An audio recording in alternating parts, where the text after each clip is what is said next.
Hello everyone, this is Jake from CINECALIBER. In today's video, I am going to be reviewing the first episode of the new season of House of the Dragon, Season 2. Um, this is one of my most anticipated shows of the 2024 year. If you guys would like to see a more detailed analysis of that list of shows, there's going to be a link for that video in the description of this video right below. So basically, this show was originally created by Miguel Sapochnik. He actually did a tremendous job. He did a lot of build up to what I'm basically calling the show to be like the Targaryen Civil War. And he actually co-wrote it with Ryan Condal, who now is the official main showrunner of season 2 of House of the Dragon. But basically, I'm going to recap some of the big things that happened that are going to kind of influence what's going on narrative-wise in this season. So basically, in season 1, Rhaenyra Targaryen was chosen by her father King Viserys to be her successor, which kind of caused a major drift with this family called the Hightowers. The Hightowers had married into the throne, and they thought that Rhaenyra was going to threaten that hold of power that they were going to have. And then to add to that, there's another Targaryen that was also after the throne. That's King Viserys' brother, Daemon Targaryen.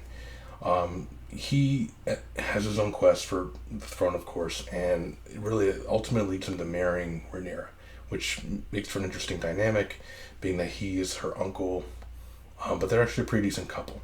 I'm curious to see if he's going to just rule by her side or if he has other ulterior motives.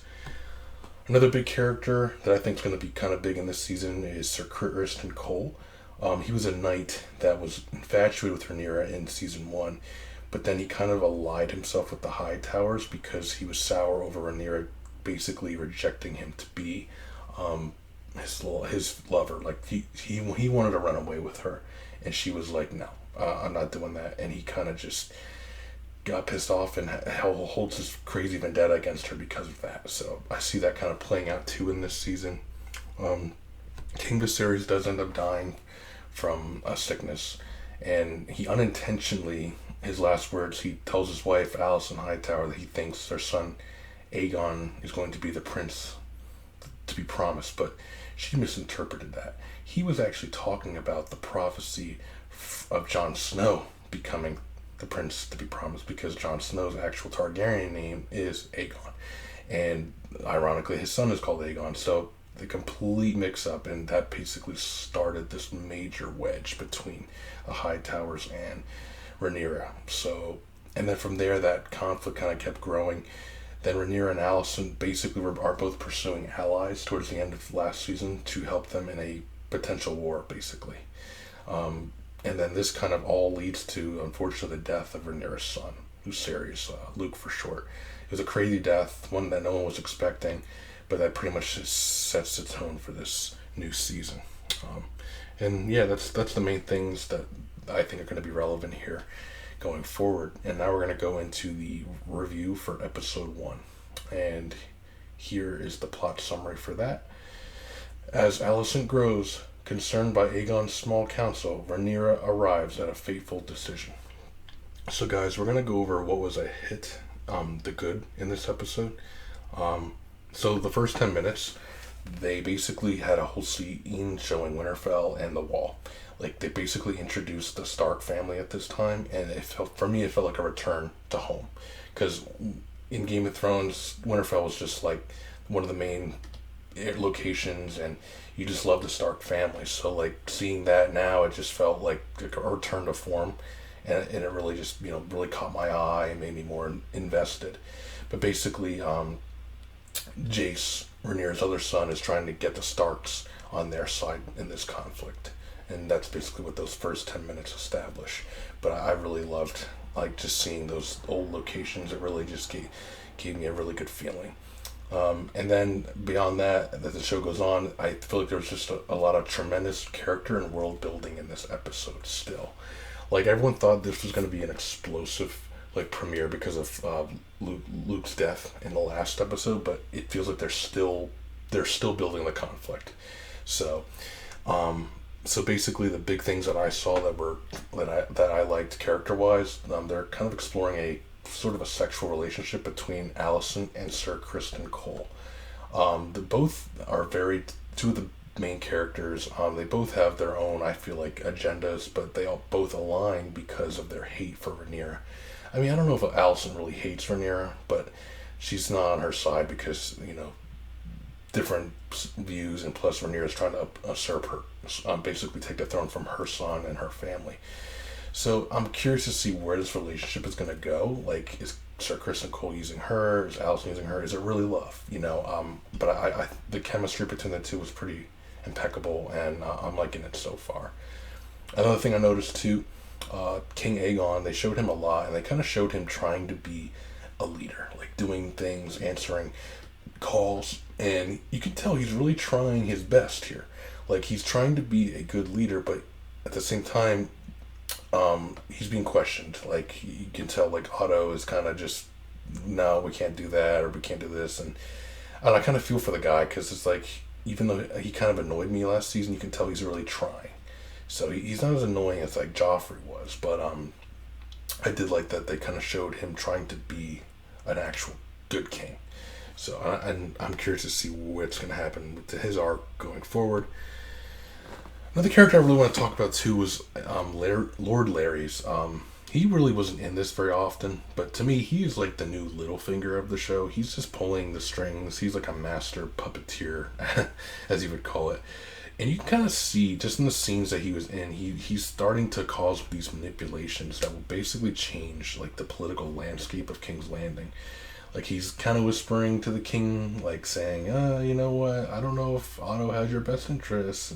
And then, like, he's working for Alicent. Like, Alicent is basically trying to take, you can tell, the tide of power away from Otto. But at the same time, I wonder if Larry's is really just playing her too. And that's how Littlefinger was. He just played family after family just to get to the top. And I feel like that's what the end goal is for here. And I just thought the scenes that they showed just really showed that side of him. And I'm curious to see what's going to happen with his character moving forward. If he gets any bigger, or if he ends up, getting killed before anything crazy happens, because you never know with this show. Another particular scene that was pretty interesting, I thought, was with Corlys. They only showed him for a few minutes, but he was basically looking for an update on his ship, because they had just, finished a war last season with the High Stones, and his ship was severely damaged. And there was like a moment of dialogue between him and another character called Alan. The reason I'm bringing this up is like it feels like this scene was just kind of shown just to kind of introduce Alan. It seemed like he's going to be pretty significant, and I'm curious to see what they have in store for this character as well. Because with these shows, even if it's one scene, you know that it's a scene meant to be something down the line. There's really very rare fewer in any kind of Game of Thrones episode. The exposition kind of always does lead somewhere, and I'm getting that feeling with that scene as well. Other than that, I mean, performance-wise, let me tell you, Emma D'Arcy is killing it as Rhaenyra. I mean, she's a spectacle.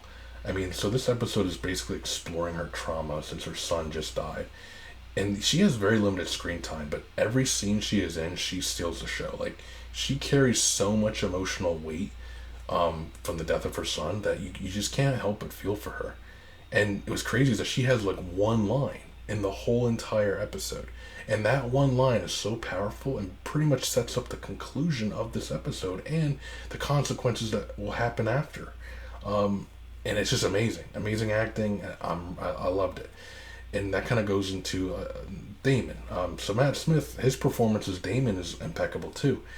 And he's been my favorite character so far. He's just so crafty, so neat, and I just love everything about him. He's like the perfect anti-hero.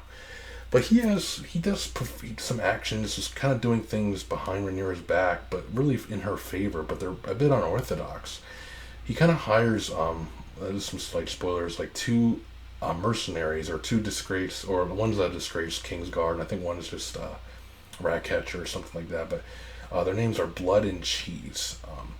He basically hires them to basically get back at the High Towers for killing Luke, and he wants them to kill Aemond, who killed Luke.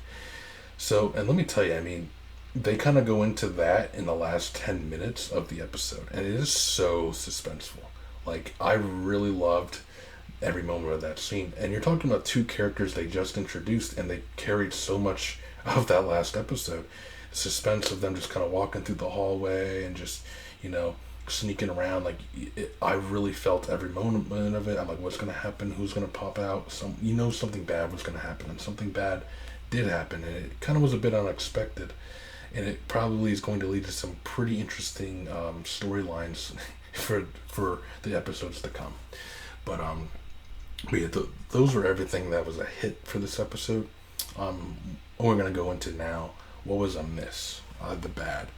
So really, the only thing that I have to criticize for this episode was maybe just the pacing. So, like I said before, this premiere was expected to kind of just be an explosive premiere, but it seems like they take a step back and continue to develop. So it's just like, it's a minor criticism, but it does feel like they kind of just led the fans on to be like, oh my god, war, blood, all this, and then it was just another setup. But let me tell you, the setup is done very nicely, and it just continues to build the conflict. Like, you can tell why it gets so bad. Like, there's no question of why now.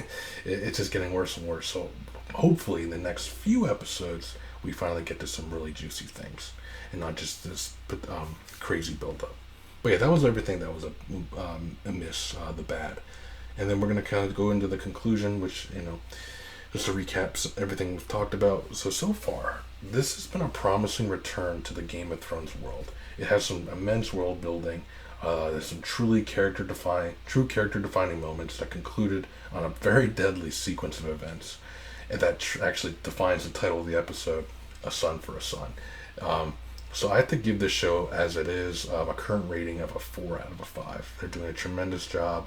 I am very excited to see what they do in these next 7 episodes. Of course, if you guys have seen this show, and if you have your own comments, please comment, and of course like and subscribe to this channel as always, and we will be back to do another episode here very soon. And that is it for today. This is Jake from CINECALIBER.